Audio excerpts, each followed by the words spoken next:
Breaking News, media suara demokrasi, mengungkap fakta dan keadilan. Assalamualaikum warahmatullahi wabarakatuh. Alhamdulillahirabbil alamin, assalatu wassalamu ala asrofil anbiya'i wal mursalin, nabiyina Muhammad wa ala alihi washabihi ajmain. Rabbi shrah li sadri wa yassir wahlul 'uqdatam min lisani yafqahu qawli. Qala Allah ta'ala fil Qur'anil Karim, a'udzu billahi minasyaitonir rajim. Ya ayyuhalladzina amanu kutiba alaikumus syiyam kama kutiba alal ladzina min qablikum la'allakum tattaqun. Amma ba'du. Bapak-bapak dan ibu-ibu jamaah itikaf dan jamaah salat subuh yang dimuliakan Allah Subhanahu wa taala.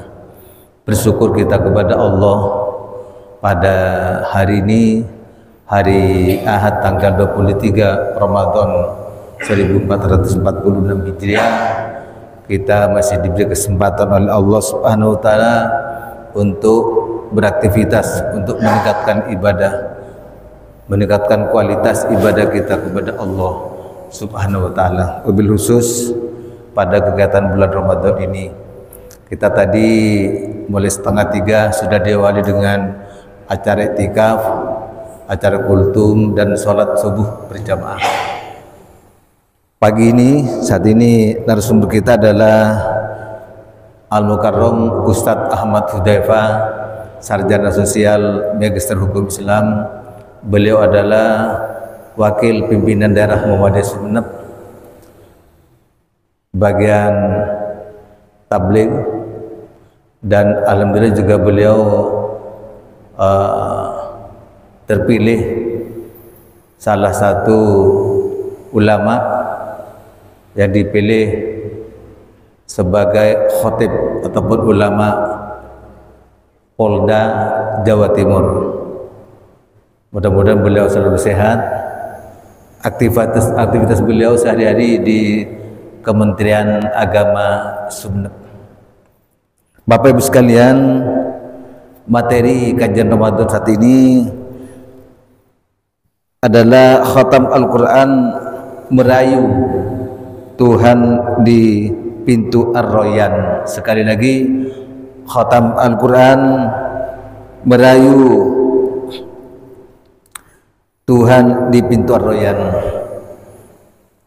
Ada waktu sekitar, fleksibel saja Ustadz, mungkin sekitar 30 menit di awal diantar, dan nanti biasa kita ada dialog, ada tanya jawab dari Bapak Ibu sekalian. Marilah acara ini kita buka bersama dengan bacaan basmalah. Bismillahirrahmanirrahim. Untuk berikutnya dipersilakan Ustaz.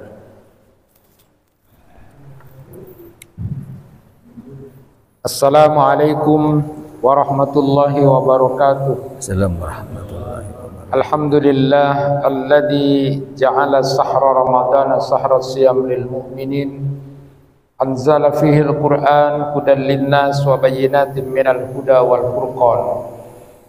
Ashhadu an la ilaha illallah wahdahu la syarika lah wa ashhadu anna Muhammadan abduhu wa rasuluh. Allahumma salli wa sallim ala nabiyyina Muhammad wa ala alihi wa ashabihi ajma'in. Rabbi shrah li sadri wa yassir li amri wahlul 'uqdatam min lisani yafqahu qawli. Amma ba'du. Hadratul kiram, para alim, para asatid, para masyayikh, para syekh. Syekh itu sebutan juga untuk orang yang sudah sepuh. Para ibu hadirin jamaah kuliah subuh yang dirahmati Allah.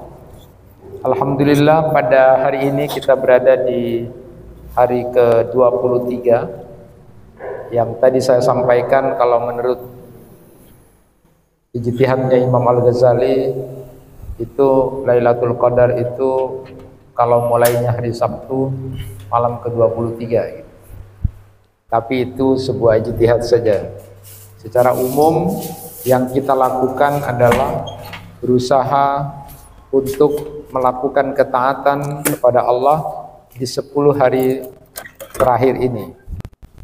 Kenapa? Karena Lailatul Qadar itu bukan hadiah, bukan ujuk-ujuk seperti arisan diundi lalu diberikan pada orang tertentu.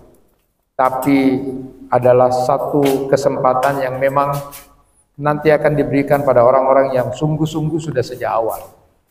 Sehingga kedatangannya pun dirahasiakan, kata para ulama, supaya kemudian dilihat kesungguhan seseorang itu di dalam melakukan ketaatan kepada Allah pada saat di 10 hari terakhir. Sehingga Nabi SAW pun digambarkan, kanan Nabi SAW idza dakhala al-asru sadda mi'zarahu wa ahya lailahu wa aikada ahla. Beliau, kata Aisyah radhiyallahu anha, ketika sudah memasuki 10 hari terakhir, sadda mi'zarahu, semakin mengencangkan sarungnya, artinya adalah semakin sungguh-sungguh, semakin fokus. Ibarat orang kalau mau naik apa itu, sarungnya dikencengin supaya tidak jatuh, semakin kuat. Lalu kemudian menghidupkan malam-malamnya, artinya menghidupkan malam, bahwa malam itu seolah-olah kemudian hidup karena ada ketaatan kepada Allah. Dan bahkan Nabi SAW pun itu yang biasanya di 10 hari pertama, kedua masih menggabungkan antara tidur dengan sholat malam, ada istirahat sebentar, tapi di 10 hari terakhir itu justru beliau di malam itu tidak lagi menggabung, tapi kebanyakan dalam kondisi sudah taat kepada Allah, zikir, sholat malamnya. Artinya kalaupun lelah itu duduk tertidur, ya, tertidur dalam kondisi duduk, lalu kemudian beliau kembali kemudian bangun. Artinya posisinya berada betul-betul sungguh-sungguh. Dan itu yang dilakukan oleh baginda Nabi Sallallahu Alaihi Wasallam. Maka semampu kita, sekuat dan sesuai dengan apa yang kita bisa lakukan ketaatan. Bapak Ibu yang dirahmati Allah, topik yang saya bawa pada kesempatan kali ini adalah khatam Al-Quran. Bagaimana kemudian merayu Tuhan di pintu Ar-Rayyan. Tadi dalam pengantar saya sudah sampaikan bahwa semua kita ini punya kesempatan untuk bisa masuk surga dari salah satu pintu namanya Ar-Rayyan, yang itu khusus untuk orang-orang yang berpuasa, berhasil dalam puasanya, namanya Ar-Rayyan. Nah, bagian dari terpenting yang dilakukan oleh baginda Nabi di 10 hari terakhir itu, di samping beliau disebut sebagai manusia yang paling dermawan di 10 hari terakhir. Jadi dengan bahasa hadis itu, ajwadun nas bil khair minar rihi al mursalah. Nabi itu termasuk orang yang luar biasa di 10 hari terakhir itu, sangat banter sekali, kenceng melakukan al khair, kebaikan, yang itu dimaknai adalah kedermawanan beliau, bahkan lebih kenceng dari angin yang berhembus. Tidak bisa kita bayangkan, Rasulullah berarti lomannya luar biasa. Jadi bersedekah di 10 hari terakhir bulan Ramadan. Nah, sedekah itu buat orang-orang yang mampu, silakan dengan harta, memang dengan harta diperhitungkan setiap harinya di 10 hari terakhir Ramadan. Bagi orang-orang yang bertanya, Ustadz gimana, saya tidak punya uang nih, saya tidak bisa bersedekah dong di 10 hari terakhir bulan Ramadan. Jadi sedekah itu, kata Nabi Sallallahu Alaihi Wasallam, kullu ma'rufin sedekah, setiap kebaikan itu adalah sedekah. Jadi jangan khawatir bagi yang tidak mampu untuk bersedekah, maka setiap kebaikan itu adalah sedekah. Maka Nabi Sallallahu Alaihi Wasallam memberikan contoh, Anda berzikir subhanallah, membaca tasbih, membaca takbir, membaca tahmid, membaca tahlil, itu adalah bagian sedekah juga. Jadi ya banterkan, artinya sedekahnya zikir itu semakin perbanyak yang tidak punya uang gitu ya. Lalu kemudian ketika kita menolong orang, membantu orang lain, memberikan kebahagiaan, memberikan rasa nyaman, memberikan rasa senang pada orang lain, itu juga sedekah. Ya, tersenyum juga termasuk sedekah. Maka yang tidak punya visi untuk bisa dermawan di 10 hari terakhir ini, pabennya senyum orangnya. Model senyum lagi. Ada visi, saya ya silahkan diberikan gitu kan. Jadi semakin loman gitu kan. Saya biasa nata tangke tak senyumin gitu kan. Cek marongot. Cek marongot inti jadi 10 hari terakhir ya. Jadi kalau masih ada yang marungut itu di 10 terakhir. Sela ta'abri bese mut marumun. Nah, itu lebih palang mole gitu kan. Jadi harus lah minimal kebaikan-kebaikan yang dilakukan. Nah, jadi segala bentuk kebaikan itu adalah sedekah. Nabi itu sangat dermawan di 10 hari terakhir bulan Ramadan. Nah, diantaranya lagi Nabi itu di 10 hari terakhir itu mentadarus Al-Quran itu lebih banter dari 10 hari pertama dan kedua, sampai kemudian berapa kali khatam ya. Jadi malaikat Jibril itu pun kemudian digambarkan ngajarkan Nabi itu di 10 hari terakhir semakin mentadarus dengan Al-Quran. Artinya bapak dan ibu interaksinya dengan Al-Quran di 10 terakhir ini semakin banter, semakin banyak. Nah, tentu seperti yang pernah saya gambarkan, ada seorang yang mau meninggal dunia itu ya, kemudian ditangisi oleh beberapa keluarganya, lalu kemudian dia berpesan, sudah tidak usah nangis, tidak usah nangis. Kenapa harus nangis gitu kan? Alhamdulillah, selama aku hidup aku sudah menghatamkan Al-Quran 1000 kali. Jadi tidak usah nangis, insya Allah Allah akan menolong. Sebagaimana janji Allah bahwa bacaan-bacaan Al-Quran itu nanti bisa memberikan syafaat, lalu kemudian bisa di surga itu kedudukannya tergantung bacaan Quran yang kemudian dibaca sampai terakhir. Jadi bapak dan ibu nanti bisa pulang ke rumah ngetong, engkau berempat kali hatam lah sampai umur setia gitu. Jadi kalau coba lala perak telur gitu kan, ya perbanyak ya. Perbanyak. Jadi ini kan bagian usaha kita ya. Nah, karena memang kalau kita perhatikan ini nanti ada peristiwa, ada fenomena yang namanya hajrul Quran. Jadi peristiwa hajrul Quran itu di dalam Quran surat Al-Furqan ayat 30. Allah Subhanahu wa taala berfirman, dan ini adalah salah satu keluhan Nabi yang diabadikan dalam Al-Quran. Nabi SAW dalam hidupnya tidak pernah mengeluh. Nabi SAW penuh dengan keridhaan, lapang dada terhadap apapun yang diberikan Allah. Itu lapang dada, itu Nabi SAW. Tapi uniknya ada satu keluhan Nabi yang diabadikan di dalam Quran surat Al-Furqan ayat 30. Wa qala ar-rasul ya rabbi inna qaumi ittakhadhu hadzal qur'ana mahjura. Berkatalah Rasul, berkatalah Nabi Muhammad, ya Tuhan, sesungguhnya kaumku menjadikan Al-Quran ini barang yang diacuhkan. Jadi di situ disebutkan waqala Rasul, tidak disebutkan waqala Muhammad. Saya sudah pernah menyampaikan bahwa sebagaimana hasil dari penelitian dari Syekh Muhammad Abdul Ati Bukhairi itu dalam kitab Nida'atul Rahman li Ahlil Iman. Jadi ayat-ayat yang dimulai dengan ya ayyuhalladzina amanu itu, beliau menyebutkan di dalam Al-Quran ada 2 macam panggilan. Kalau itu panggilannya Allah, pertama namanya Nida'ul Alamah, panggilan Allah kepada objek namanya. Tapi yang kedua, Allah juga di dalam Al-Quran itu suka memanggil dengan Nida'ul Karomah, panggilan kemuliaan. Nah, contohnya misalnya Nida'ul Alamah, Allah Subhanahu wa taala memanggil nama nabi itu dengan nama-namanya. Ya Adam, ya Nuh, ya Ibrahim, ya Musa, ya Isa. Itu dalam Al-Quran sering kita baca itu. Itu namanya panggilan alamat, Nida'ul Alamah. Tapi di dalam Al-Quran Allah Subhanahu wa taala tidak memanggil nama Nabi Muhammad dengan ya Muhammad. Tidak ada di dalam Al-Quran itu.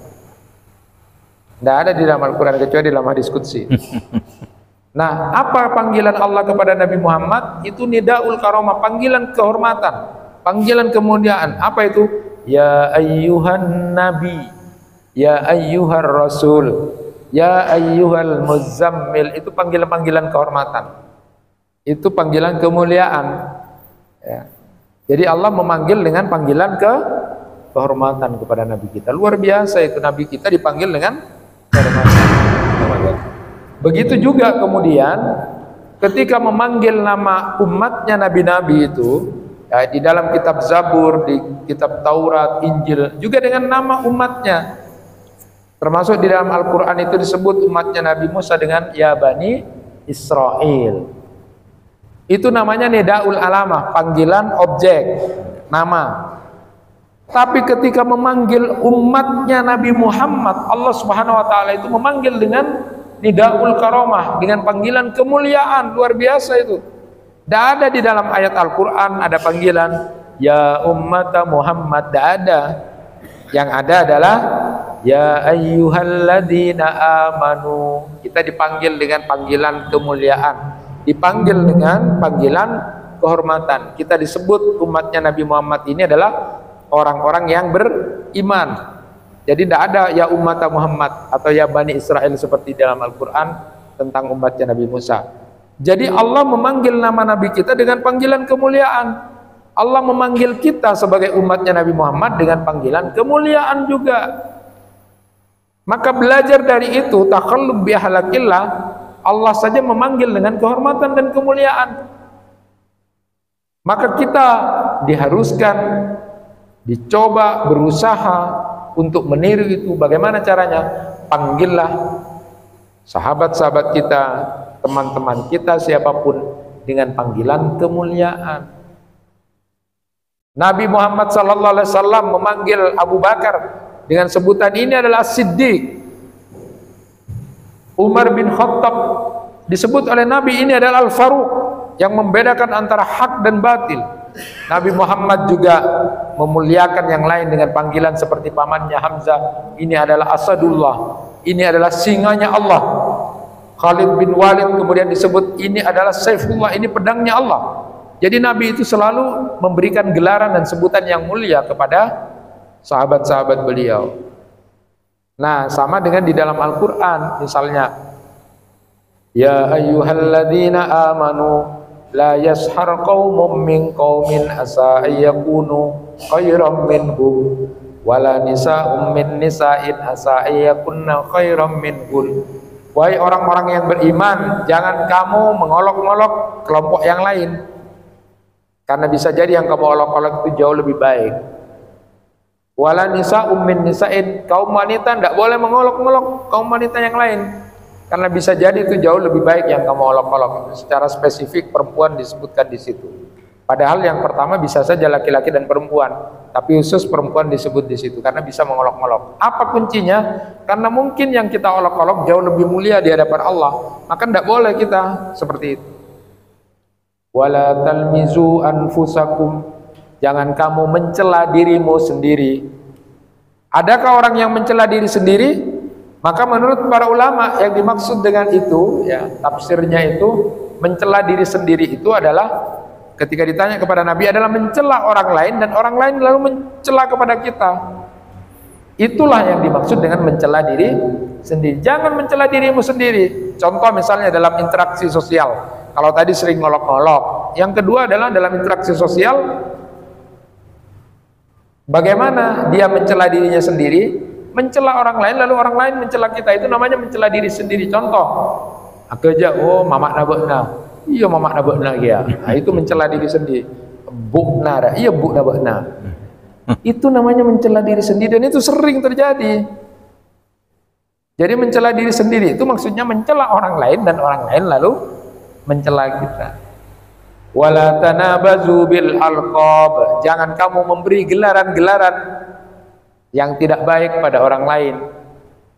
Mentang-mentang sahabatnya itu lempoh, raja dut-dut dan jedut. Nah, itu gelaran-gelaran yang tidak baik. Apalagi kemudian memberi gelaran di luar iman itu tidak boleh. Kolana bujahal, lahap dan jabu lahap. Nah, itu tak oleh, itu sering itu kita dengar interaksi begitu.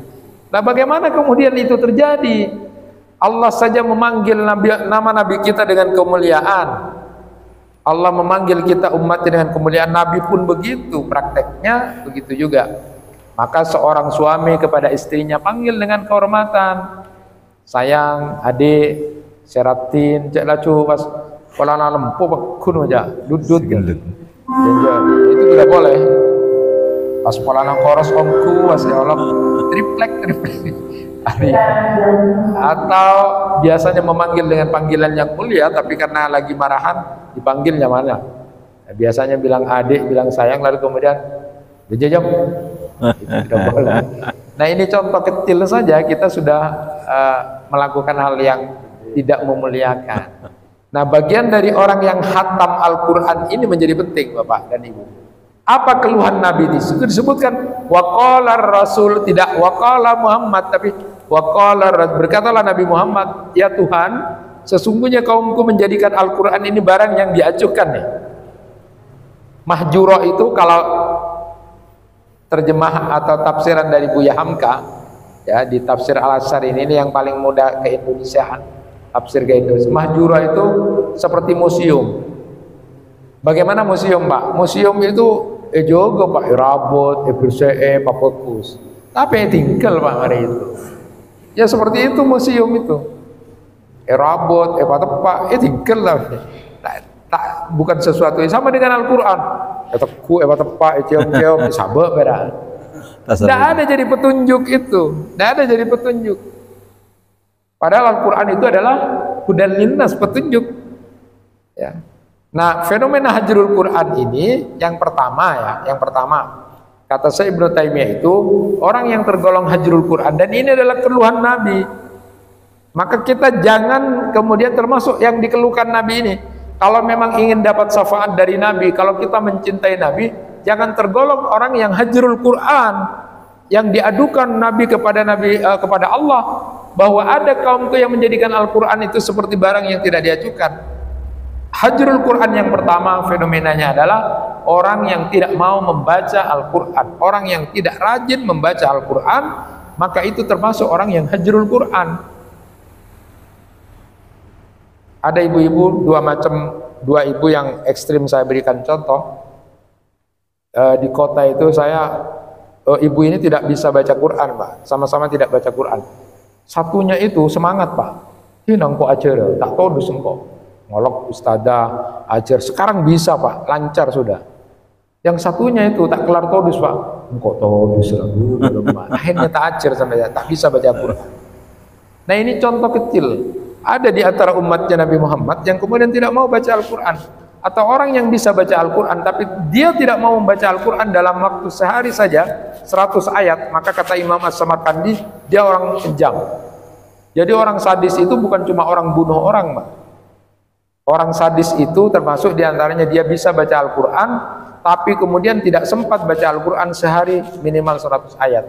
Itu termasuk orang kejam Pak, orang sadis namanya. Tak beremah pas kapri itu, tak teti bupati pas racu ada bekto saya, tak sempat pula kan. Beremah orang sadis.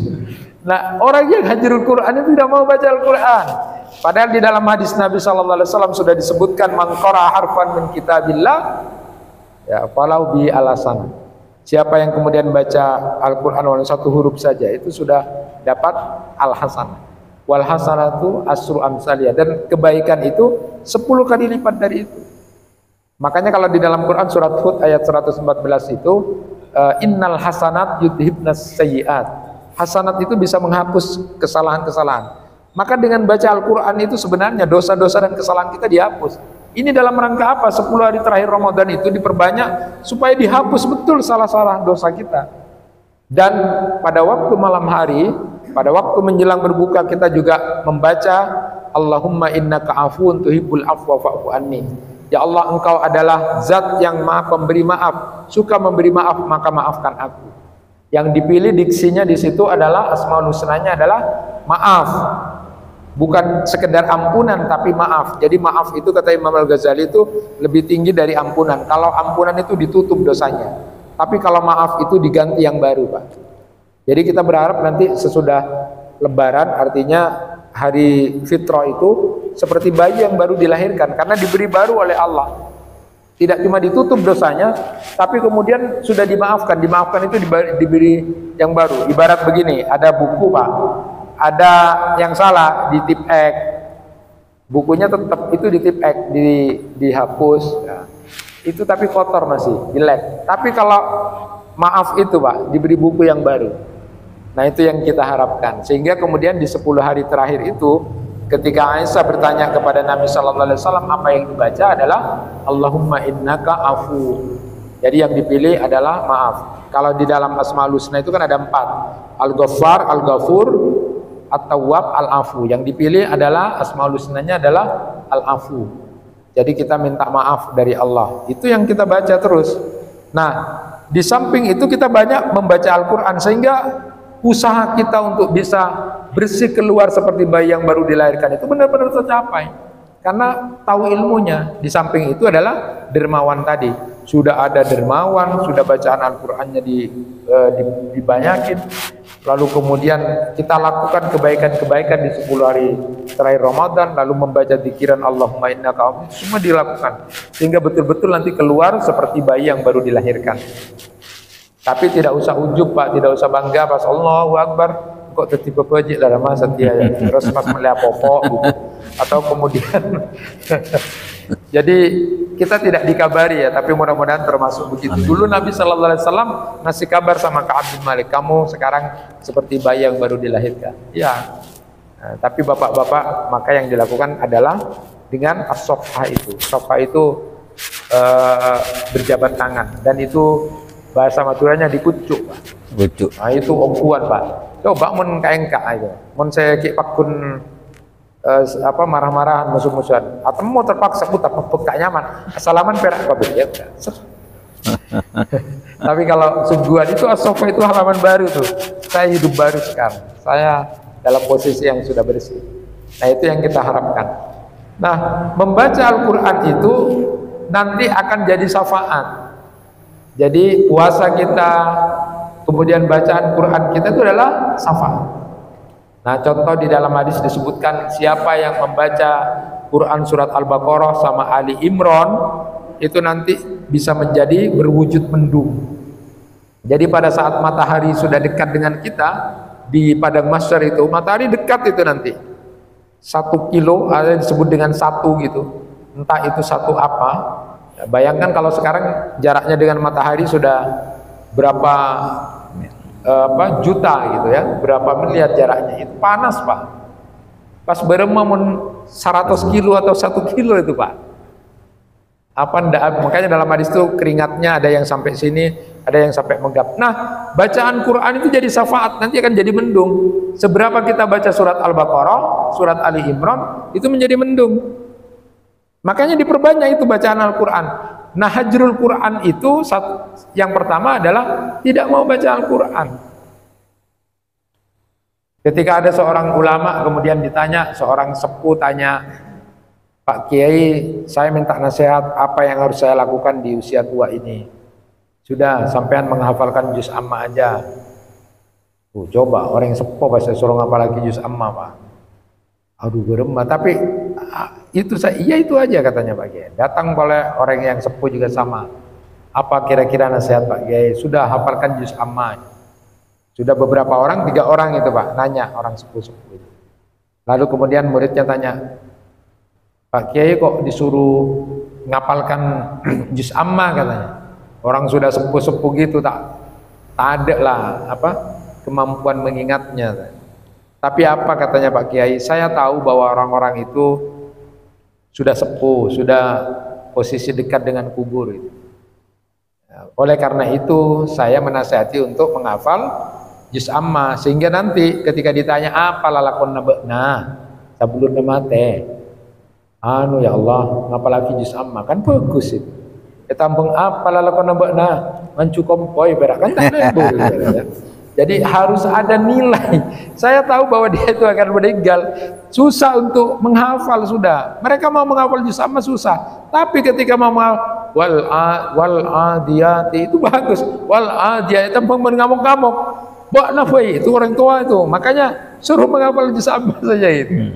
Nah, ini dalam rangka 1 huruf saja sudah 10 kebaikan. Apalagi di bulan Ramadan.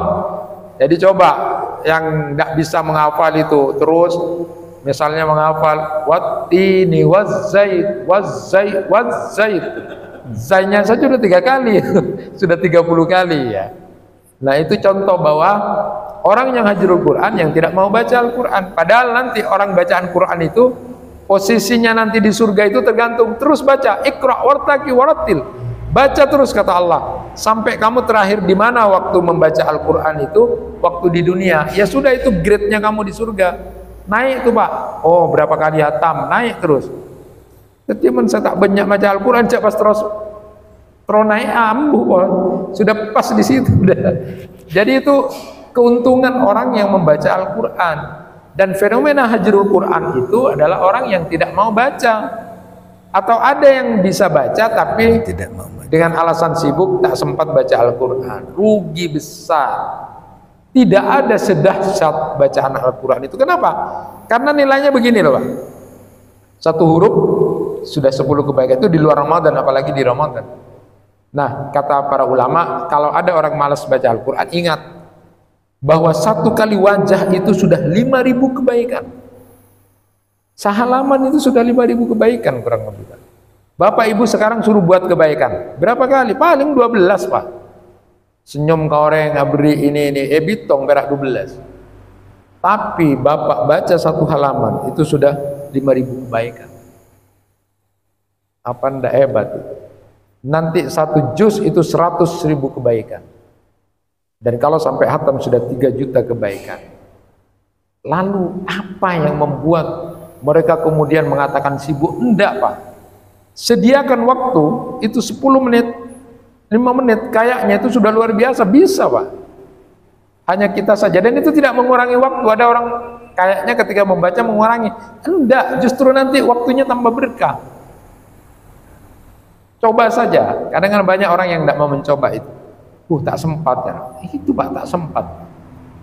Padahal ada ulama menyebutkan kalau kita ingin tahu posisi kita dengan Allah, salah satunya adalah siapa yang suka baca Al-Quran, berarti Allah sedang ingin berbicara pada kita dan suka berbicara dengan kita. Seneng Pak. Allah, kalau kita senang baca Al-Quran, berarti Allah senang dengan kita berbicara. Bapak kalau tidak senang sama orang, pas aja kamu sharing itu, tak care aja. Jadi itu bagian hajrul Quran. Maka bacalah Al-Quran minimal 100 ayat per hari, minimal. Dan ini contoh yang disampaikan oleh Imam Samarkandi. Kejam Pak yang tidak baca itu. Bukan cuma orang yang bunuh orang, dipotong-potong, enggak.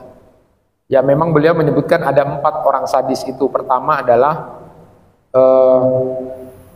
tidak membaca Al-Quran pada saat satu hari dia 100 ayat minimal.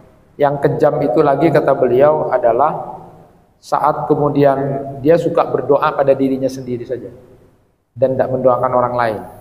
Itu kejam juga Pak. Jadi bahasanya, ya Allah, ditolong ya Allah, rezeki apa banyak ya Allah, selain terserah ya Allah. Itu contoh tidak mendoakan orang lain. Itu kejam juga itu. Jadi yang bagus itu doa ya, mudah-mudahan yang diberikan tetanggaku juga ya Allah, teman-temanku, sahabatku. Saya bilang kalau sama jamaah saya, jamaahnya didoakan, ibu didoakan, saling mendoakan, itu tidak kejam. Tapi kalau untuk dirinya sendiri itu kejam, tidak mendoakan orang lain. Yang ketiga, saat melewati kuburan tertawa-tawa Pak, tidak berdoa. Ulah, lewat kuburan gelap Pak, ada itu. Harusnya dia salam, itu orang kejam Pak. Nah di Kalianget ini saya lihat banyak kuburan di pinggiran itu. Saya tahu itu Pak, setiap lewat saya salam, Assalamualaikum ya alam itu. Tapi orang saya tak tahu, apalagi ngening aresan, kira kuburan itu Pak, senyum terus itu. Dan itu kejam. Setiap hari kita kejam nih. Orang-orang Kalianget kalau lewat kuburan tak pernah salam, itu termasuk orang kejam itu kata Imam Samarkandi. Wah, Bapak kebetulan orang-orang Kalianget ya. Jadi saya lewat setiap lihat Assalamualaikum ya ala kubur, itu sederhana tapi itu kejam. Mereka itu mendengar, cuma memang tidak bisa balas ya, karena kalau balas Bapak yang bingung. Nanti tabrakan itu. Pas Assalamualaikum, Waalaikumsalam. Nah yang keempat itu adalah ketika diundang tapi tidak hadir, padahal tidak ada halangan. Jadi kalau diundang orang selama tidak ada halangan, ya tidak ada halangan syar'i, maka hadirlah. Ya, jangan pas laju, mun tada engkau apa acara nabudun, enggak. Mun pas apa care seperti itu, tapi ada saya hadir, itu halang. Jadi itu termasuk orang kejam, kecuali memang berhalangan. Nah itu yang pertama. Yang kedua adalah orang yang baca Al-Quran tapi tidak mau memahami, itu juga hajrul Quran. Bapak yang sudah alhamdulillah rajin baca Al-Quran bagus, tapi ditingkatkan. bisa untuk memahami ayat Al-Quran itu. Minimal yang tidak tahu bahasa Arab, minimal di terjemahan. Oh, maksudnya Allah itu, maunya Allah itu apa?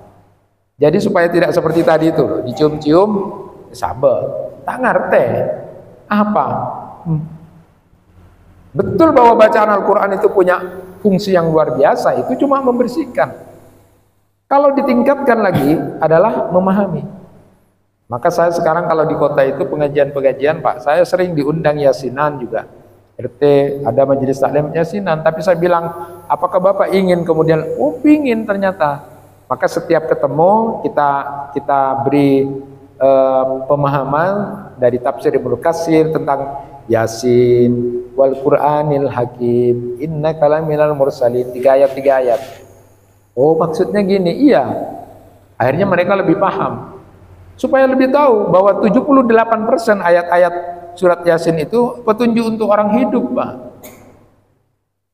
Itu bukan nyindir, ini benar, itu petunjuk untuk orang hidup. Inna nahnu nuhyil mauta wa naktubu ma qaddamu wa asarum, sesungguhnya nanti kami akan menghidupkan orang-orang yang mati nanti, dan semua catatan amalnya akan diperlihatkan termasuk asarnya, jejaknya. Nah itu dibahas apa amal itu, apa jejak itu, sehingga orang mengerti, oh iya memang surat Yasin itu petunjuk untuk orang hidup. Ya pas baca bacaan untuk orang mati saja bukan. Jadi itulah maksudnya, jangan menjadi hajrul Quran. Minimal yang tidak mampu untuk tahu bahasa Arab, ingin tahu apa sih maunya Allah, terjemahannya dibaca sakone. Oh itu namanya hajrul Quran. Kalau tidak mau meningkatkan kepada kemampuan sesuai kemampuannya untuk memahami. Yang ketiga, yang terakhir itu hajrul Quran itu adalah, kata Ibnu Taimiyah, dia baca Al-Quran, dia memahami Al-Quran, tapi tidak mau mengamalkan Al-Quran. Nah, ini yang lebih parah lagi. Jadi ketika Abu Musa Al-Asy'ari itu mengumpulkan ada sekitar 300 penghafal Quran, dikumpulkan oleh Abu Musa Al-Asy'ari 300 penghafal Quran itu. Lalu kemudian Abu Musa Al-Asy'ari mengatakan, di depan kalian ada Al-Quran. Al-Quran ini bisa menjadi ladang mudahnya kita masuk surga, tapi bisa juga sebaliknya akan menjadikan diri kita masuk neraka. Kenapa bisa? Karena kalau Al-Quran ada di depan kita, maka kita akan masuk surga. Tapi kalau Al-Quran di belakang kita, artinya nafsu kita lebih Quran motemo, walaupun itu sudah kita baca, kita pahami, maka itu akan membuat kita ke neraka. Nah, ini perhatian bahwa ternyata hajrul Quran itu dia baca Al-Quran, paham tapi tidak dilakukan. Seperti tadi itu. Berapa kali kita baca misalnya, ya ayyuhallazina yassarqaumum, jangan mengolok-olok, tapi kita pakun ngolok, mengolok-olok, mencela, merendahkan orang lain. Wala talmizu, jangan mencela dirimu sendiri, tapi kita sering mencela orang lain. Nah, terus Quran yang kita baca itu apa? Memberi gelaran-gelaran, jangan. Ya ayyuhalladzina amanu ijtanibu katsiran minadh-dhann inna ba'dadh-dhanni ismu wa la tajassasu wa la yaktab ba'dukum ba'dha. Wahai orang-orang yang beriman, jangan kamu banyak bersangka-sangka, karena kebanyakan sangka itu adalah dosa, salah. Jangan mencari-cari kesalahan orang lain, jangan ngerasane membicarakan kejelekan orang lain. Itu sudah kita baca tapi kita langgar. Terus apa Al-Quran itu? Bukankah Al-Quran itu petunjuk? Itu juga hajrul Quran. Orang yang baca Al-Quran, tahu Al-Quran tapi tidak diamalkan, itu termasuk hajrul Quran. Dan itu yang diadukan Nabi SAW kepada Allah, yang diabadikan dalam Al-Quran surat Al-Furqan ayat 30 itu. Sehingga Imam Al-Jurri itu membuat kitab Akhlaqu Hamalatil Quran, akhlaknya orang-orang yang baca Al-Quran, akhlaknya orang yang berinteraksi dengan Al-Quran. Beliau sebutkan ambisi seseorang itu jangan hanya ingin menghatamkan Al-Quran, tapi setiap selesai hatam Al-Quran dia berdoa kepada Allah. Hatam Al-Quran berdoa kepada Allah, ya Allah, bisakan kapan aku bisa menjadi orang bertakwa sebagaimana ayat-ayat yang sudah aku baca. Ya Allah, kapan aku bisa menjadi orang bersabar sebagaimana ayat-ayat Al-Quran? Kapan aku menjadi orang bertawakal sebagaimana ayat-ayat yang aku baca? Sudah ayat-ayat khatam Al-Quran, kapan ya Allah aku tidak menjadi orang yang mencela orang lain? Kapan aku tidak menjadi orang yang kemudian merendahkan orang lain?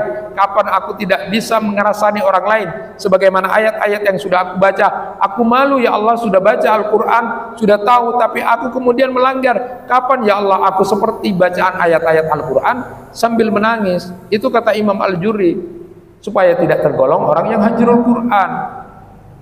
Jadi seperti museum itu, banyak dirawat terus ditaruh dah.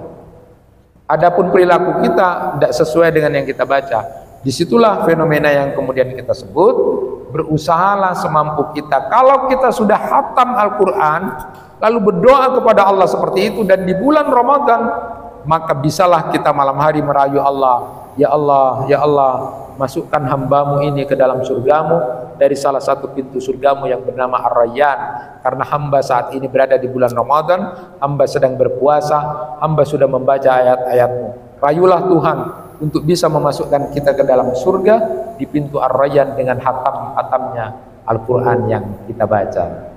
Itu yang bisa disampaikan sebagai sebuah pengantar pada kesempatan kali ini. Mudah-mudahan bisa menggugah kita untuk bisa melakukan perubahan-perubahan dalam perilaku kita, sehingga harapan untuk menjadi orang bertakwa betul-betul bisa kita raih, dan termasuk pembebasan dari api neraka, ampunan dan rahmat Allah nanti pada saat sudah takbiran, kita kembali menjadi orang-orang yang dalam kesucian Idul Fitri, kembali kepada kesucian, kembali kepada nilai-nilai manusia yang penuh dengan kebersihan diri, ketakwaan kepada Allah Subhanahu wa taala. Kami kembalikan ke moderator. Alhamdulillah, mudah-mudahan kita termasuk hamba Allah, umat Rasulullah yang mampu merayu Tuhan dalam meraih masuk ke pintu surga melalui pintu Ar-Rayyan dengan cinta Al-Quran, membudidayakan baca Al-Quran, memahami maknanya dan mengamalkannya. Baiklah Bapak Ibu sekalian, ada satu sesi dulu Ustaz ya, tiga orang didahulukan dari ibu-ibu dulu ya. Itu ada mic ibu-ibu, karena jawab mungkin karena hari pertama kemarin ibu-ibu tidak mendapat kesempatan. Monggo ibu-ibu barangkali ada yang tanya dulu. Itu ada mic ada. Silakan, kalau langsung ada silakan tanya. Wassalamualaikum warahmatullahi wabarakatuh.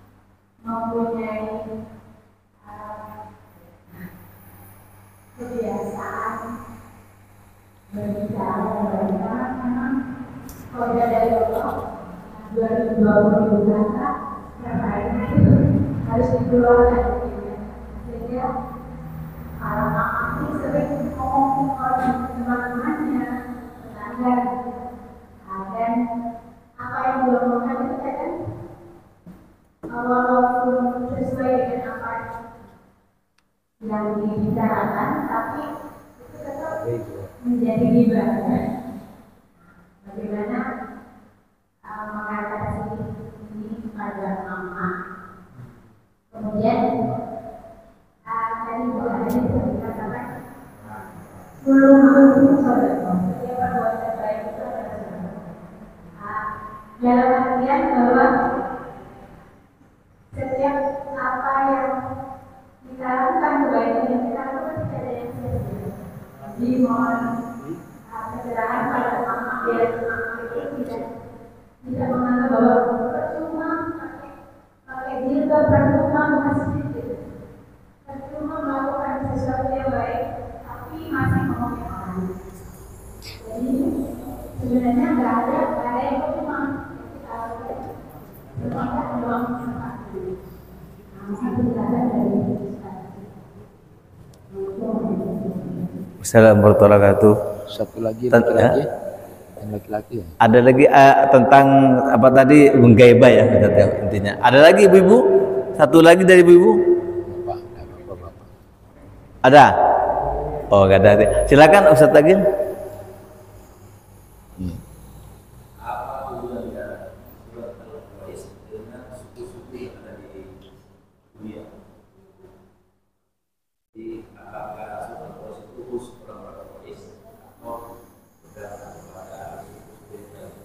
Ya.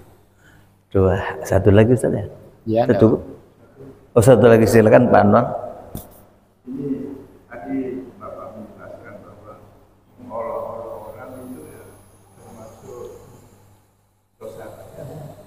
Tapi kadang-kadang saya menjumpai justru menjadi keren dari seseorang yang dipanggil dengan kata yang kurang mengenakan. Misalnya ada saya punya tetangga, ini namanya Ahmad Said,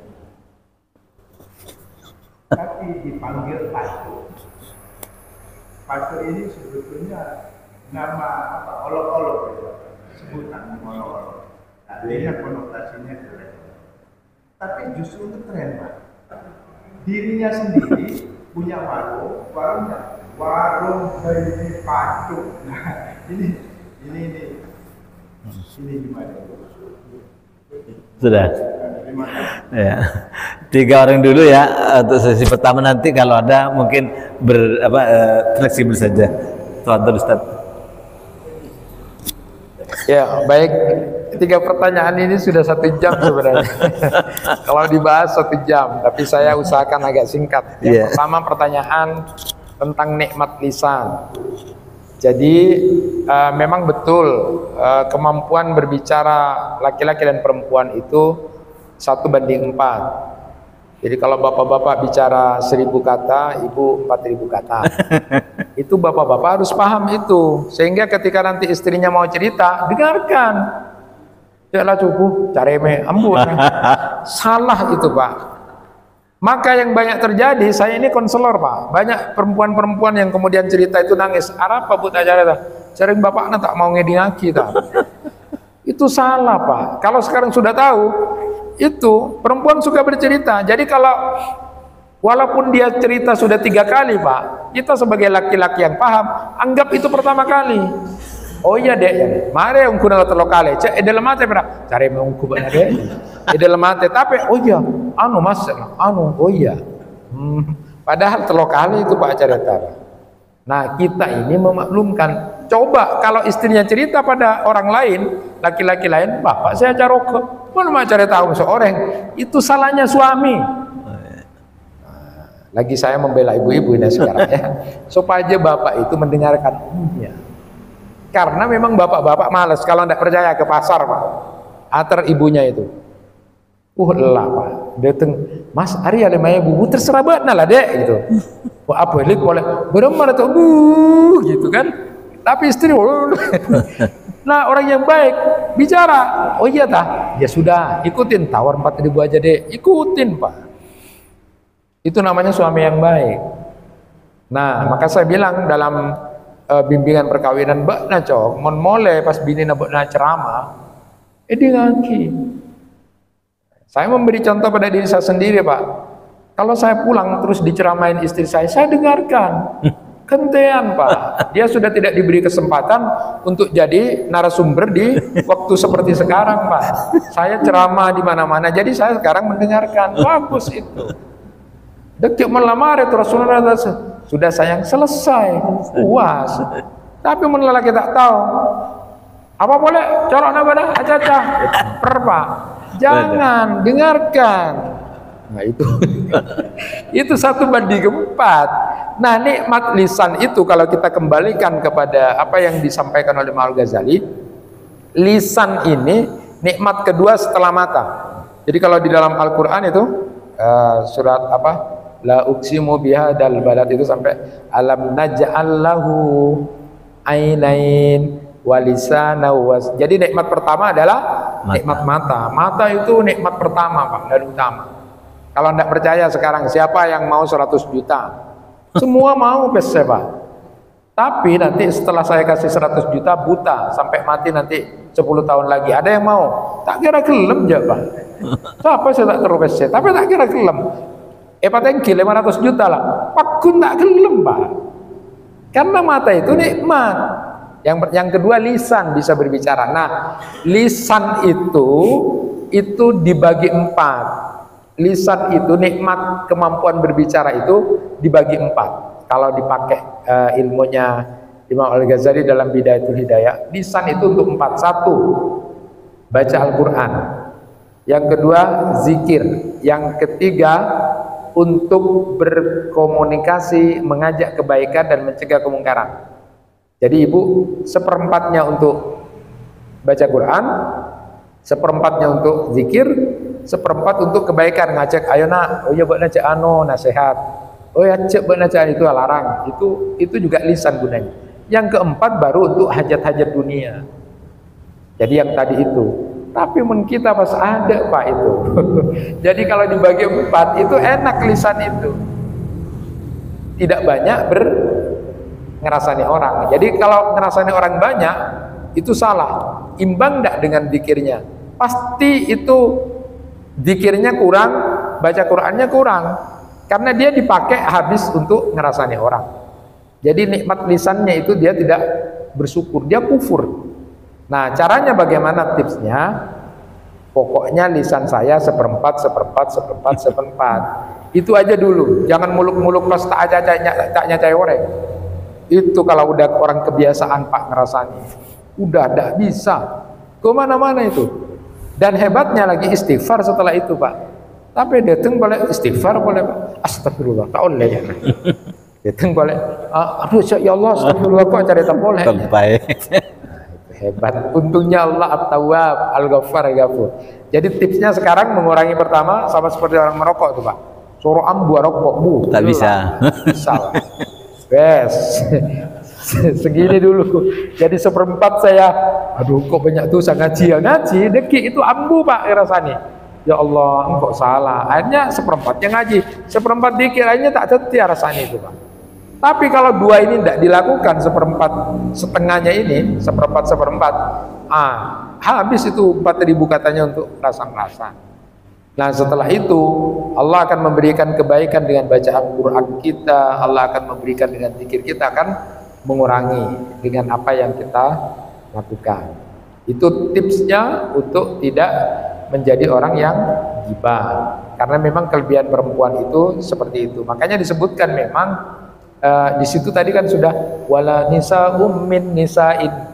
Spesifik Allah menyebut perempuan dengan perempuan karena kemungkinannya lebih besar. Padahal tadi kan kaum itu laki-laki perempuan sudah masuk di situ. Tapi spesifik Allah menyebut. Karena apa? Karena lebih banyak kemungkinan perempuan. Nah, oleh karena itu, ibu yang baik, ibu yang cantik kata Plato itu sama juga. Ibu yang cantik itu cirinya ada 4. 1, bibirnya seksi. Bibir seksi itu maknanya adalah selalu keluar kata-kata yang bagus. Nah, CRT saya macam-macam. Bapak-bapak lain lagi. Puasa adat ya, kalero bapak. Yang Plato itu filosof Pak. Orang serat sini itu bibirnya seksi. Bibir seksi itu berarti polanya ebre gincu merah Pak, bukan. Cek bayang kesalahan lain Pak. Lamun bapak-bapak. Jadi yang bibir seksi itu cantik maksudnya adalah selalu keluar kata-kata yang baik. Jadi mun atokar apa Cina aja, lu lebur ngaji atiker, tapi mun ratin Pak, tapi nacepek Pak, sekiratin itu tak seksi bibirnya Pak.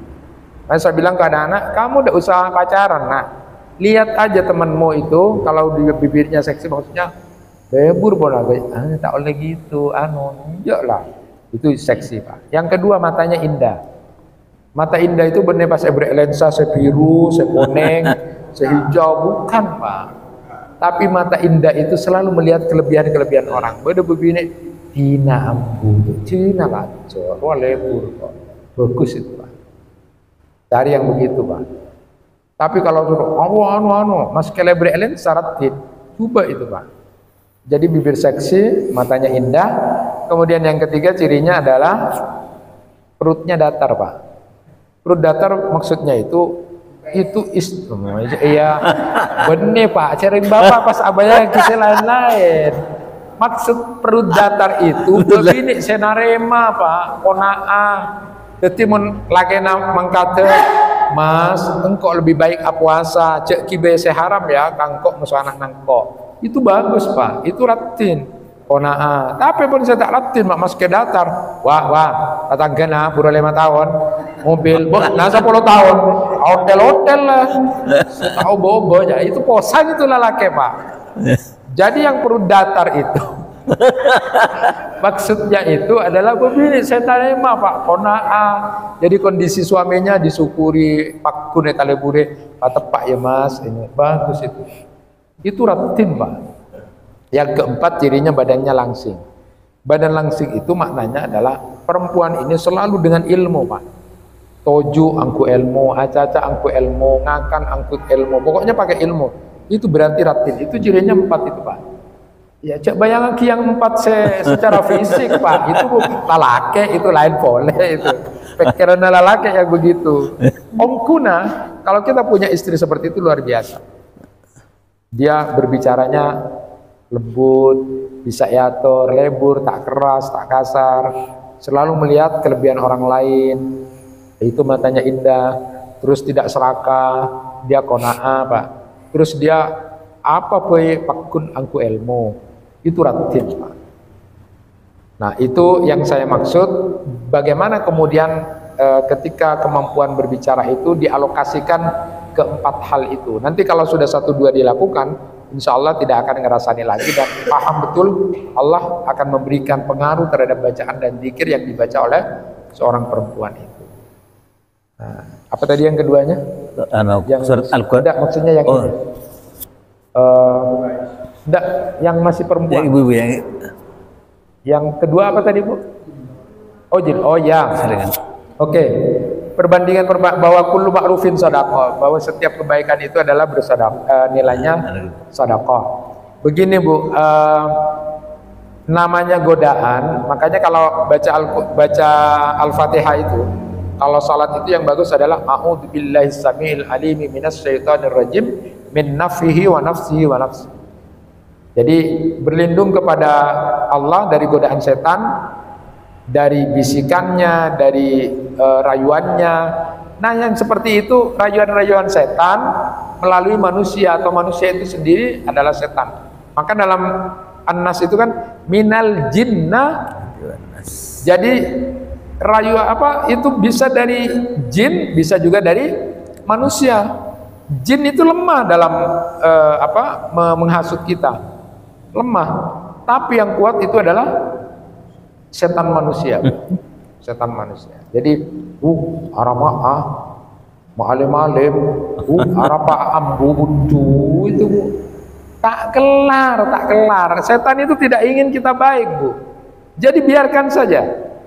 Kalau kita mendengarkan omongan orang, kita tidak akan pernah maju. Tapi kita juga tidak perlu bangga atau ujub latina, jangan. Tetap aja jalan tanpa harus membanggakan diri. Ya. Karena kalau kemudian kita mendengar kalau tidak ada semua orang itu pasti jelek Pak.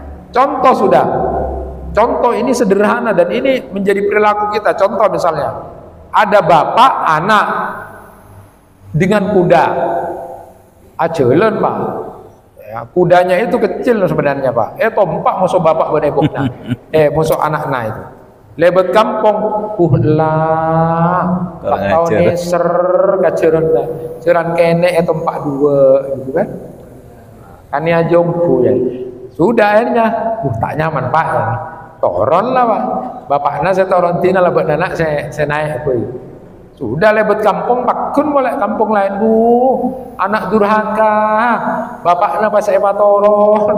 Pas kalero boleh Pak.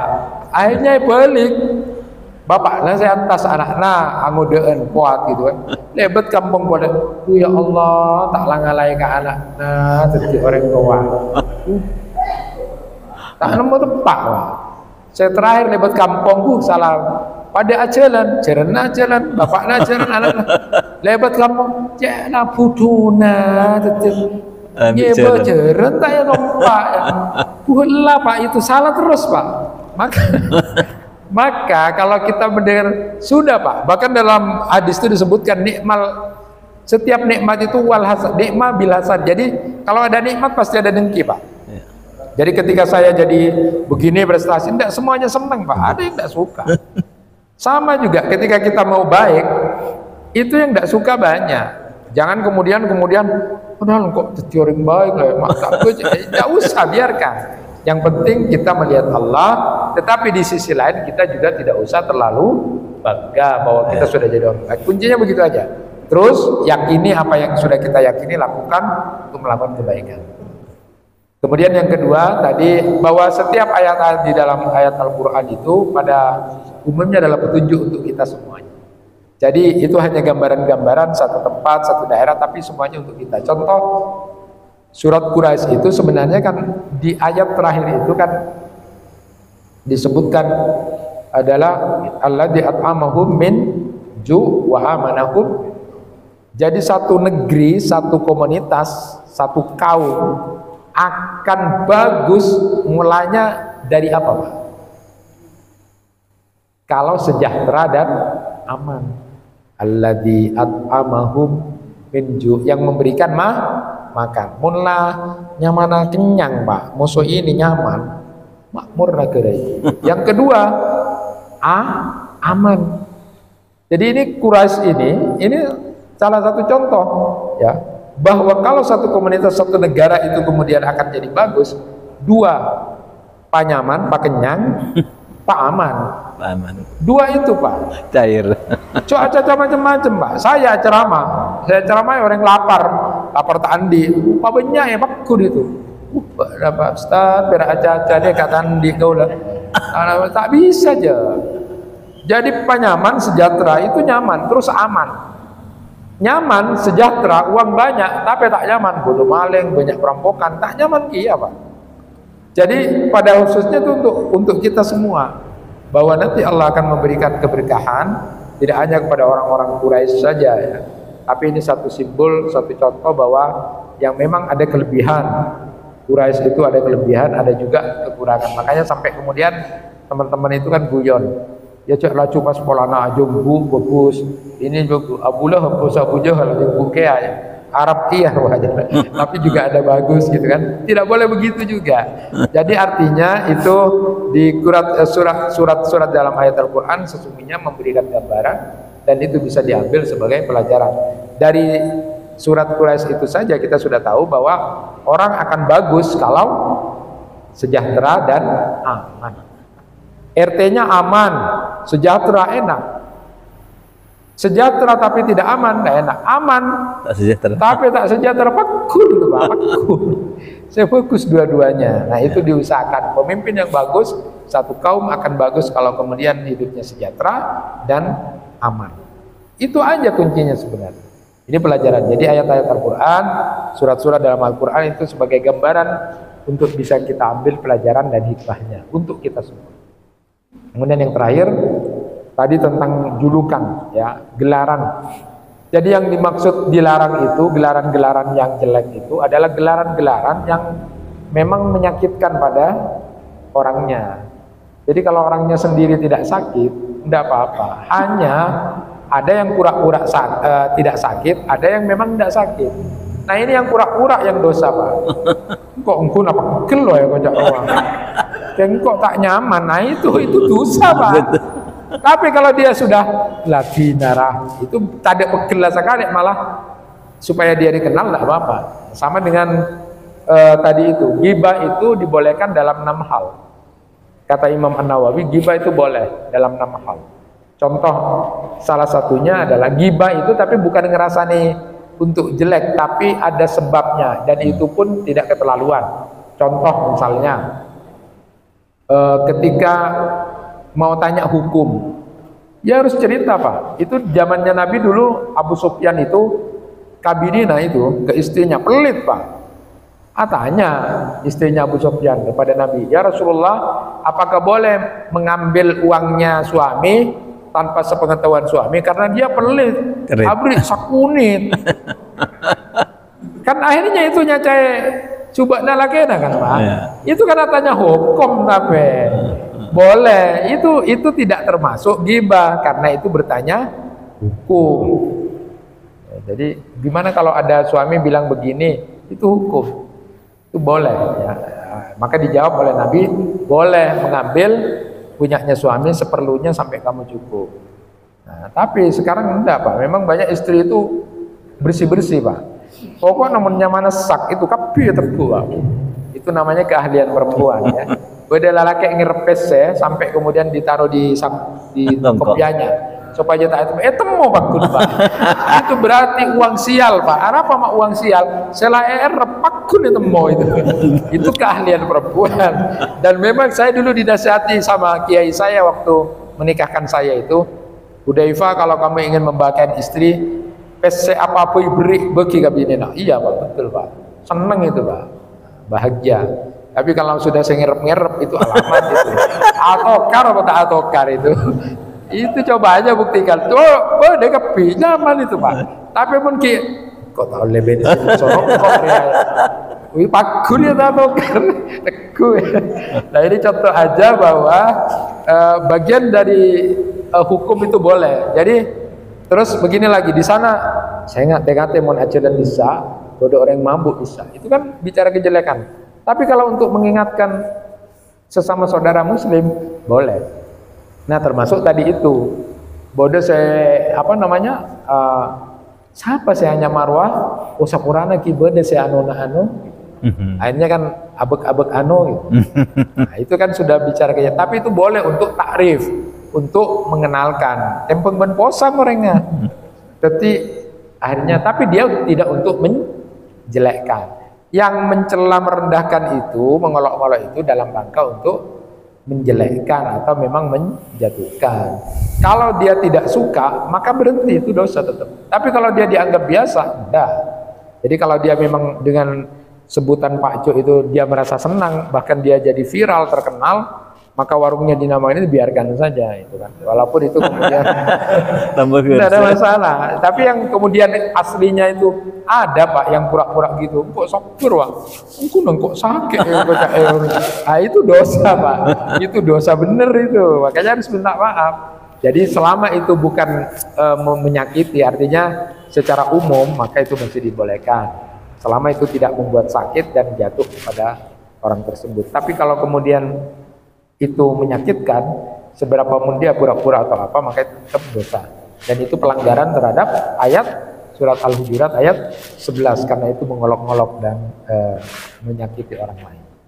Wallahu a'lam bishawab. Itu yang mungkin bisa disampaikan. Kalau masih ada satu lagi, tidak apa-apa satu. Kalau tidak ada ya sudah. Bapak, Ibu, ada mau nggak Pak Kardi? Ya silakan. Urusan masalah sholat sunat. Iya. Jadi kalau hari Jumat itu baiknya sholat qobliyatul Jumat itu boleh atau tidak.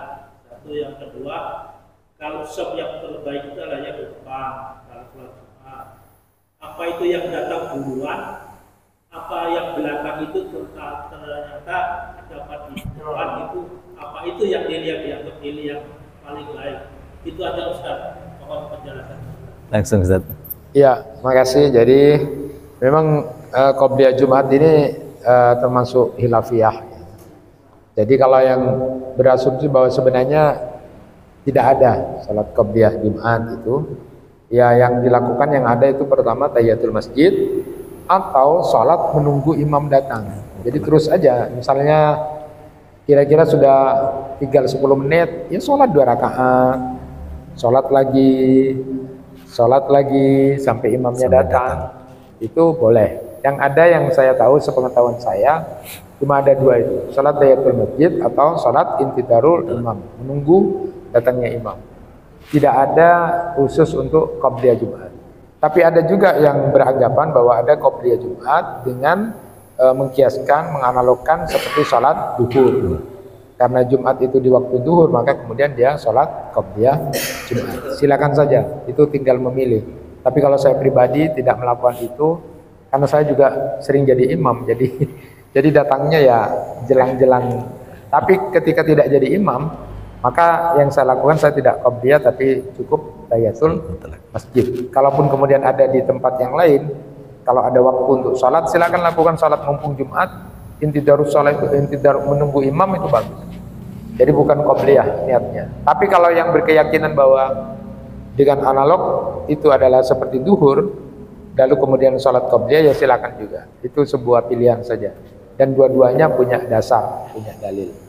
Jadi yang sholat qobliyah, tidak usah ngolok-ngolok yang tidak sholat.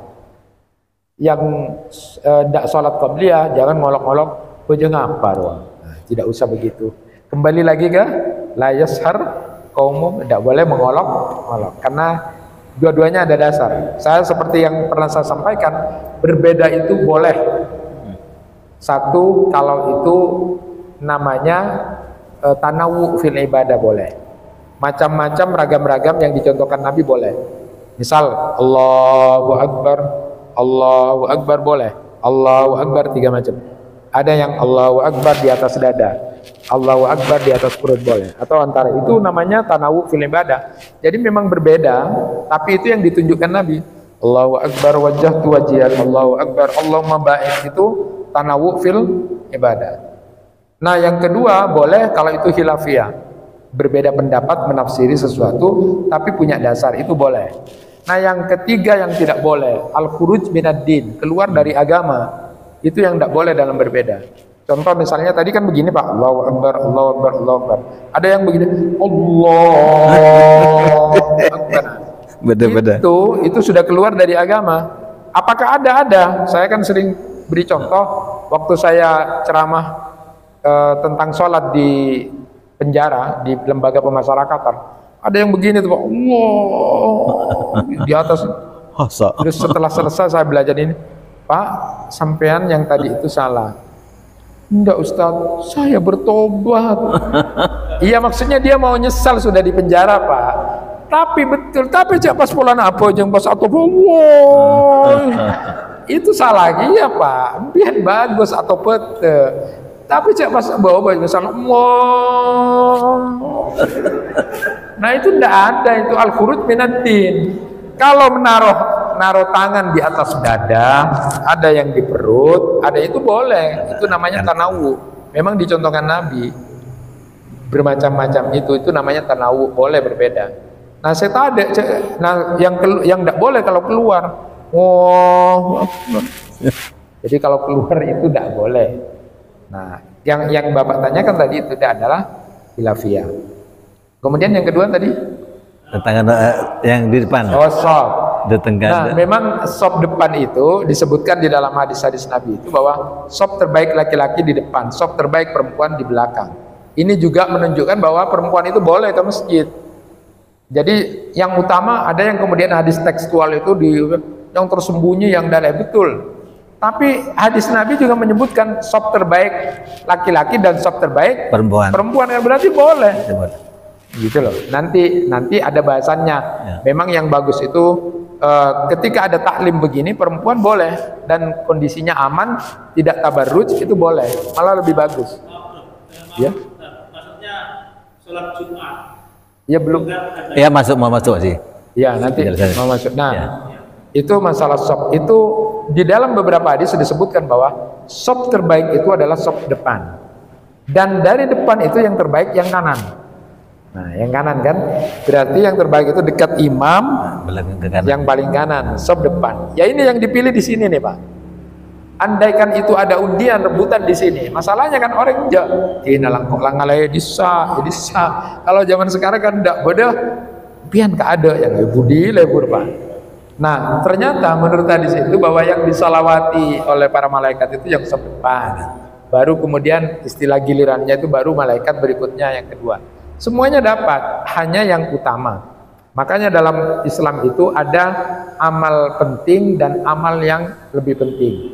Ada amal utama, ada yang lebih utama. Nah sama dengan itu. Ketika kita sudah berjamaah, itu sudah dapat 27 derajat. Tapi di antara 27 derajat itu ada lagi yang lebih utama, adalah yang di dekat imam lalu kemudian posisi kanan. Sehingga kebiasaan Nabi pun melihat ke imam ke makmum itu yang model ke kanan. Itu keutamaannya. Bukan berarti yang di sana tidak disalawatin malaikat, tidak, sama saja. Hanya ada yang lebih utama. Tapi mun pas atokar pola narep di sini Pak, pada tak gelem sal Pak. Ya tetap harus ada sop kedua. Nah, siapa yang datang itu, maka memang aturannya adalah yang datang lebih awal. Ya datang itu tidak ada aturan. Karena sekarang ini ada tradisi juga jelek ya, tradisi jelek di satu tempat. Pas itu namanya Pak, apa sajidana, ada cek ligulir ya, engkok lah dia. Nah itu kadang-kadang salah. Dateng nggak dibudi Pak, itu salah juga. Mun pas tak dateng, pas salaju tak rapat Pak, itu juga keliru. Jadi tidak ada aturan tentang itu. Yang penting adalah lurus sop, tergantung kepada kedudukan sop itu juga ya. Nah kalau memang di kehumasan kenegaraan, memang kalau negara aman itu sudah tidak perlu begitu. Tapi karena kita juga ada protokoler, karena kalau kemudian sekarang ada pejabat mau datang Pak, terus Cina pejabat tuh dibudi datang, ia tak lebur kia, artinya aturannya salah itu sebenarnya. Tapi karena mengingat ada rasa aman berbahaya, kalau di belakang maka biasanya untuk sementara sop depan dikosongi datang, walaupun datang terlambat. Karena kita bukan negara kehilafahan atau negara khalifah yang modelnya lebih aman, siapapun datang lebih awal. Karena kita di negara yang protokoler, ya kita ikuti untuk menghormati. Seumpama ada yang seperti itu. Tapi untuk kita yang umum, jamaah umum, ya carilah sop depan, lalu kemudian cari yang dekat imam. Tapi yang kalau bisa dekat imam itu, kalau di Arab itu modelnya adalah orang yang hafal Quran Pak. Jangan, kalau di sini adalah tempat utama sebenarnya, yang dekat-dekat imam itu sebenarnya yang punya hafalan kuat juga ya, baru kemudian kita di sebelah kanannya atau kirinya. Tapi untuk yang utama ini sama dengan kursi undangan lah, biasanya kan disediakan. Jadi untuk yang di sini itu ada yang agak lebih banyak hafal Quran, nah, supaya nanti kalau ada salah bisa mengganti. Itu aturannya begitu. Nah semuanya dapat sholawat dari malaikat, tetapi memang yang utama adalah sop terdepan, berikutnya dan berikutnya gitu. Itu yang bisa dijawab. Mudah-mudahan Allah Subhanahu wa taala menguatkan kita. Amin. Menuntaskan kita sampai kemudian kita bisa berhari raya dengan penuh kemenangan dan kembali kepada kefitrahan. Wallahu a'lam bishawab. Mohon maaf kalau ada kekurangan, kekeliruan. Wal afu minkum, nasrun minallah wa fathun qarib wa basyiril mu'minin. Wassalamualaikum warahmatullahi wabarakatuh. Assalamualaikum warahmatullahi wabarakatuh. Alhamdulillah kita bisa berdialog, mengaji bersama Ustadz Ahmad Hudzaifah, sarjana sosial Magister Hukum Islam. Mudah-mudahan kita kembali kepada tema kita termasuk hamba Allah, umat Rasulullah yang bisa khatam Al-Quran ya, karena temanya khatam Al-Quran bisa meraih Tuhan untuk masuk surga lewat pintu Ar-Rayyan. Mudah-mudahan kita termasuk di dalamnya. Bapak Ibu sekalian, untuk informasi kita bisa bertemu lagi dengan itikaf yang terprogram satu malam. Bukan berarti besok malam atau nanti malam, tidak, tetap. Jadi laksuna malam Selasa bersama Ustadz Insan Kamil. Sebagai informasi. Mudah-mudahan pagi ini kita bisa cerah, bisa mendekatkan iman takwa kepada Allah Subhanahu wa taala. Marilah majlis ini kita tutup dengan doa kafaratul majlis. Subhanallahumma wa bihamdika asyhadu an la ilaha illa anta astaghfiruka wa atubu ilaik.